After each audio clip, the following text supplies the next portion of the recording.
খাবার ডেলিভারি করার জন্য নিজেকে ভিন্নভাবে উপস্থাপন করতে ঘরে বসেই তৈরি করেন অদ্ভুত এক পোশাক। আর এই পোশাকই এখন ওই যুবককে ব্যাপক পরিচিতি এনে দিয়েছে। সামাজিক যোগাযোগ মাধ্যমে তিনি এখন ট্রেন্ডে পরিণত হয়েছেন। শুধু তাই নয়, তাকে এখন ডাকা হচ্ছে চাইনিজ আয়রন ম্যান নামে।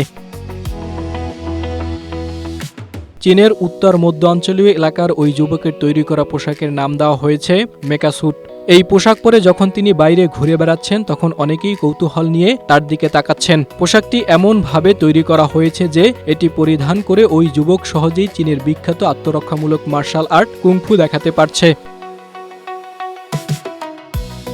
জো গাওসাই নামের ওই যুবক এই অদ্ভুত রকমের পোশাকটি পরে যখন একটি চায়ের দোকানে ঢুকে পড়েন তখন অনেকেই অবাক হয়ে যায়, কারণ এ ধরনের পোশাক তারা সায়েন্স ফিকশন সিনেমায় দেখেছে আর এখন তা বাস্তবেই দেখতে পাচ্ছে। ওই যুবক বলেন, ফেলে দেওয়া মেটাল পার্টস দিয়ে তিনি এই ধরনের পোশাক তৈরি করেছেন, শুধু ভালো লাগা থেকেই তিনি এটি করেছেন। ওই যুবক আরো জানান, অনেকেই তার পোশাকটি দেখে বলছেন যে এটি পরিধান করে ওড়া যায় কিনা, তবে ভবিষ্যতে তিনি এমন একটি পোশাক তৈরি করতে চান যেটি পরে সত্যি আকাশে ওড়া যাবে।